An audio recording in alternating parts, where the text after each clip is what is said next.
Hi, everybody, and welcome back to Father Ted Talks. Today, I wanted to talk a little bit about a question that came up from one of my current catechumens, who had noticed that on the church website and while doing a little bit of research about our church, he came across the topic of sacrament fees, and that's, I know, the big controversial word fees within the Orthodox Church, which a lot of churches have, and often this kind of word is the source of a lot of scandalization for a lot of people coming in from other traditions, whether it be Christian traditions or other religious traditions.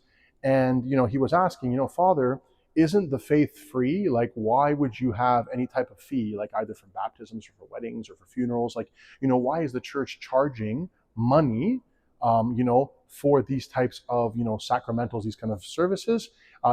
Isn't this why Christ cleansed the temple? He saw this idea of money in the temple and he wanted to cleanse it, and he wanted to show us that spirituality is free and things like that. So this was the kind of the criticism and slash question that my catechumen recently brought to me, and it opened up a really, really beautiful conversation that we had together about this topic. And so in short, do Orthodox churches have fees?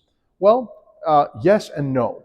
And what do I mean by that answer? Well, there is the reality in especially North America, but even in other Orthodox countries, where when people come and they book a wedding or they book a funeral or they book a baptism, they do tend to pay money for that sacrament. But as horrible as that sounds, they're not paying for the actual sacrament. Of course, the sacrament is free, but they are paying for the services that are provided by the church, or rather the resources that are required to be able to perform that sacrament, right? So, as the practical example is that you need to have a chanter, and so the chanter gets paid. That costs money, of course. It draws resources from the church.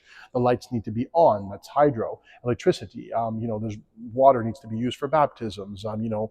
Incense is burned. Oil is used. All these different kind of resources that go into performing the sacrament of a wedding, of a baptism, of a liturgy, things like that. So, of course, all these things require material, resources.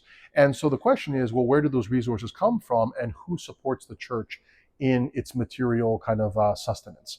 And so the conversation went into, well, what did the not only the Christians but also in the Old Testament, what did the Jews do? Like, what are we called to do with our treasure?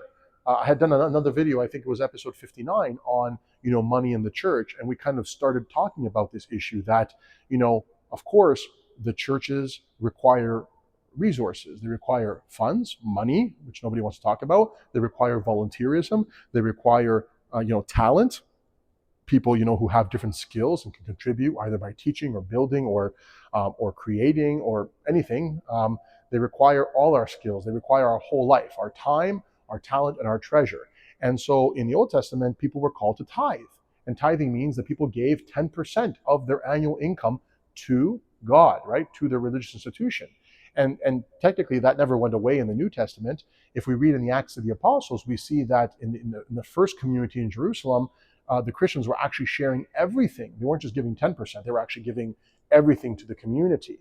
And so the bare minimum in the scripture is 10%, but in the New Testament, one could argue that we are even called to give even more of our whole life to the Lord and to the spreading of the gospel. So having said that, the question is, do we all, as Orthodox Christians, do we support the church as we should? Do we support it monetarily? Do we support it voluntarily? And do we support it with our time? And I think that most of us don't. And I think most of our people, me being a priest, I know this, most of our people, we do not take this approach to the church. We take rather the opposite approach. What can I get, or what can I extract from the church community while paying or supporting or contributing the least amount? And I know that sounds really, really horrible to say, but it is the reality, right? So, for example, when people approach the church and they say, well, I want to do a baptism, what do I have to pay? Or I want to become a member so that I can vote and become a board, come onto the board of directors of the church. What is the yearly membership of the church, right? And when they're told, okay, maybe it's $100 or it's $150 or whatever the fee is for that local community, people will complain and say, well, that's just too much. Why do I have to pay that?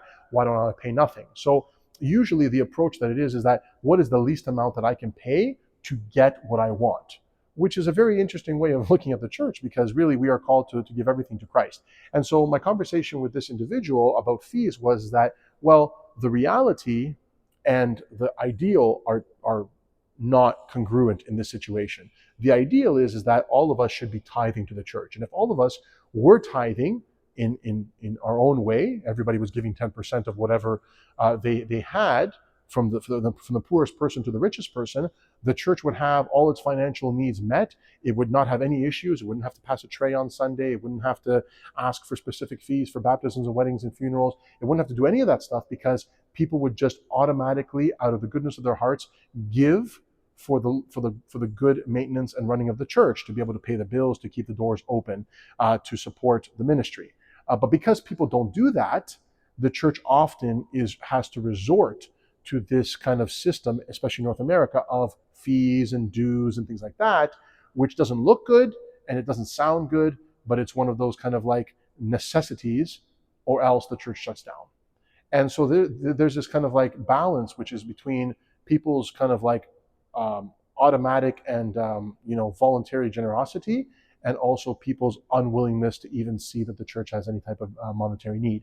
And so this is why it's such a touchy issue talking about fees, right? Because while in reality, we don't pay for any sacraments, and at least here at Prophet Elias, if somebody does not have any kind of resources, or people cannot contribute to the church in any way, we will still baptize their children. We will still marry them. We will still bury them. We will never, God forbid, send anybody away who cannot pay a fee or give a suggested donation. We will always serve our people no matter what, regardless of their financial situation.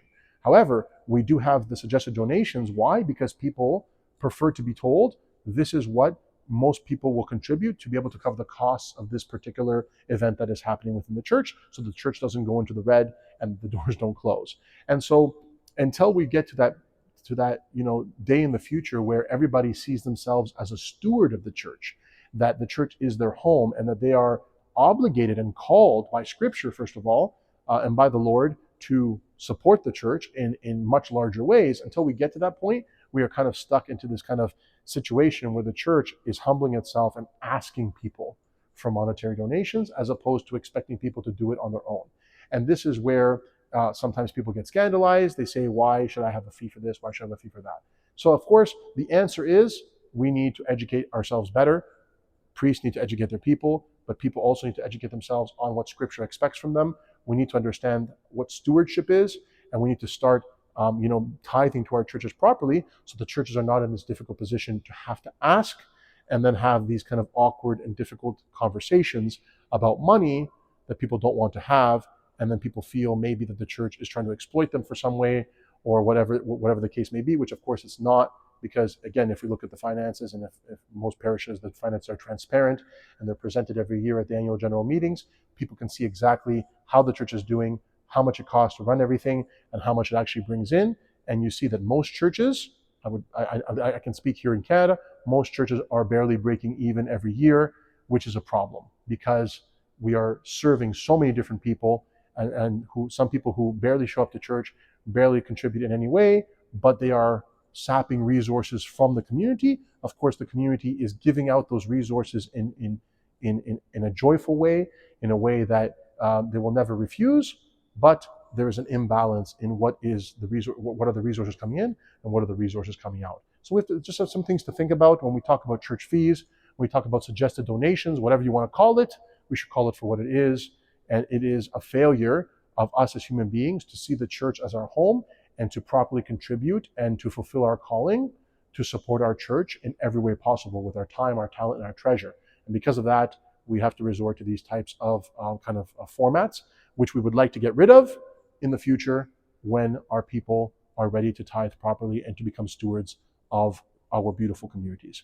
Till that beautiful day comes, we'll keep praying about it, we keep educating about it, and of course, we will see everybody next week with another video of other TED Talks. Till then, take care and God bless.